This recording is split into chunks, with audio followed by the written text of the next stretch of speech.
amaniga tulaslayinga awukura mega uwamwiminga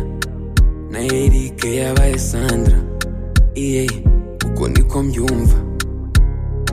ngo ratateta mfite ituza n'umutima